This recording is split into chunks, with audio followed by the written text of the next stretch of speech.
WeChat is your favorite YouTube channel where we always attempt to highlight topics that affect people, societal issues across Africa, Europe, the Americas, even Asia. In recent time, we've talked on several topics ranging from politics, issues that directly affect people, education, developmental issues, and so forth. In this particular episode, we'll be talking on something similar to what we've previously talked about. I could remember that in one of our episodes, we did highlighted on this discussion around the construction of undersea tunnel from London to the New York, which we think that if such a progress proceeds, of course, it has the discussion about it is merely street discussion. So it hasn't gone even up to formal discussion by two governments involved, like the UK and the US. So it's just a discussion around, I mean, people generally just talk about it. And so, of course, if that proceed, if that goes on, forge ahead, that should definitely ease movement of people and even goods and services from the UK in Europe, mainland Europe, to the Americas. So, and in this particular episode, so the topic is on something very similar, which is on Stad Ship Tunnel, the Stad Ship Tunnel, which is a kind of a proposed undersea also, in this case, ship tunnel, that should do that will cut across the Stad Peninsula. So the Stad Peninsula is a specific geographical location in Norway, which is on the west coast of Norway. So the tunnel will pass through the peninsula from Skien in the I think in the south, and Sierra in the north, and to the fjords of Molde in the south. So the proposed length of the tunnel is about 1.5 kilometers. So it will be the first sea ship tunnel, that is underwater ship tunnel. It will be the first in the world, and that is why I'm so excited that, and not just because it's going to be the first in the world, but that it's going to be in my country, because Norway is my country. And so I'm excited that such a project will find its place in Norway. So it's believed that the project will not only boost the movement of people, trades, goods and services, not only within Norway, but from Norway to other parts of the world. But it will also serve as a tourist destination, because that will be a huge landmark in that region and for Norway as well. So this is why I'm excited about that and to talk about it. But the fact is that the project didn't just, I mean, the talk about the project didn't just start recently. I read that it's dated back to 150 years ago. That is precisely about 1874. Okay, it has been talked about. People have talked about it and proposed that there should be some kind of a tunnel or kind of a bridge across that peninsula. And why has that been a source of contention or discussion since that time? Is because the waterways in that in the Stad Peninsula is kind of reputable to be dangerous waterways.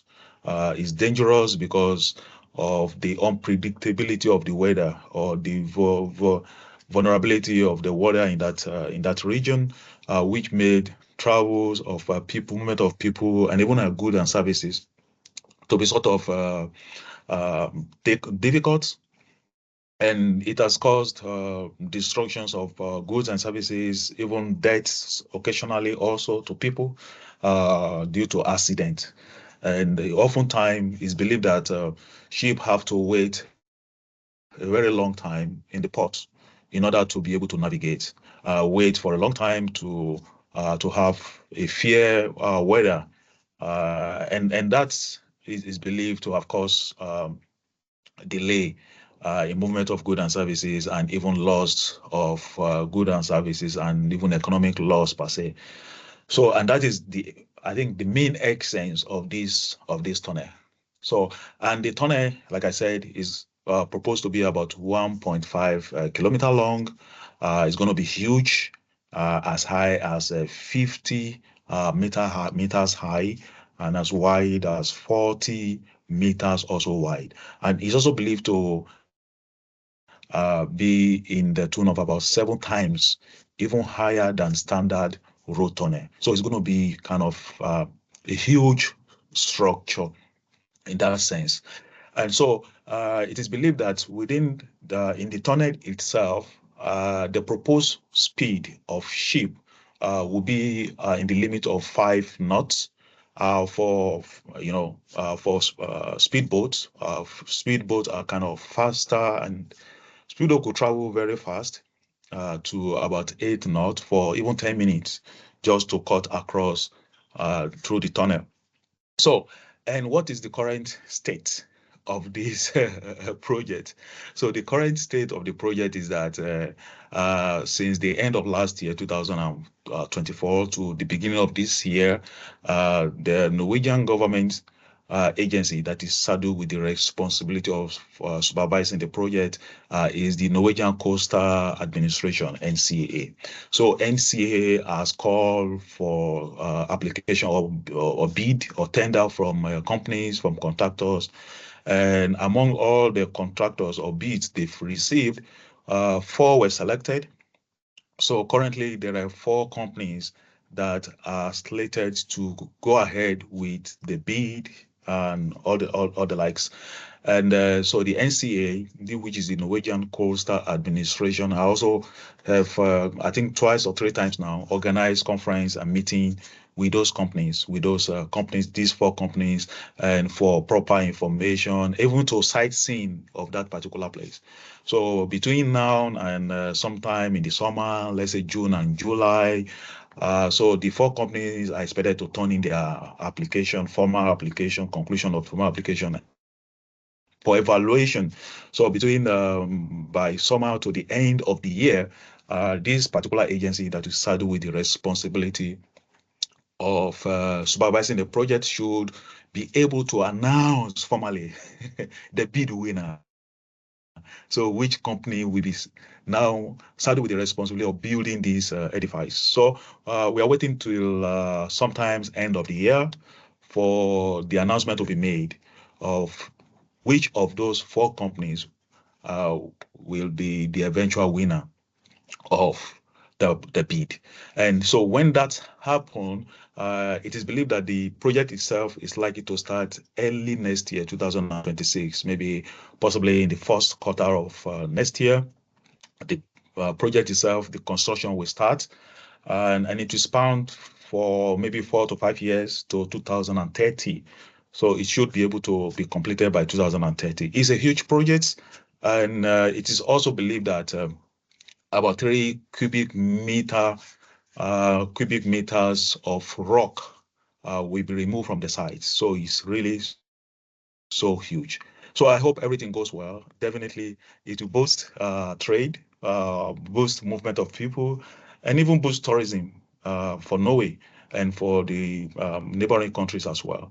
And so definitely before the end of the year, and hopefully by next year, we hope to talk more, come back to this particular topic and highlight some of the things that we think we should talk about on it.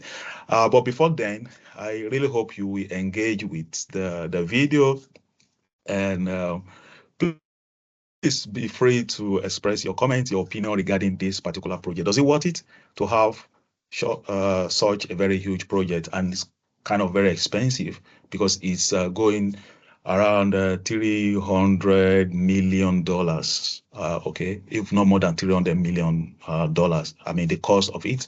So, and people have also argued against it. That is quite too expensive. So there was even a professor, a project management professor from Norwegian Science, University of Science and Technology, who argued against it and said that modern ships are formidable enough to sail through, to be able to navigate through the waterways, through that dangerous waterway, without necessarily constructing such an expensive tunnel. So I would really want to hear your opinion regarding these projects. For me, I'm excited. I know it costs a lot, and even environmentalists will also argue against it, that the construction, for instance, the removal of 3 million cubic meters tons of rock, even destruction of sea animals.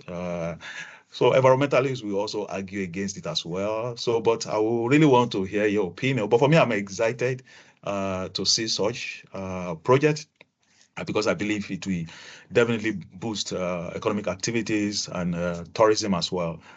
Feel free to make your comments, and hopefully in our next episode we can also talk on something very important, very interesting topic. But before then, please don't forget what you are meant to do.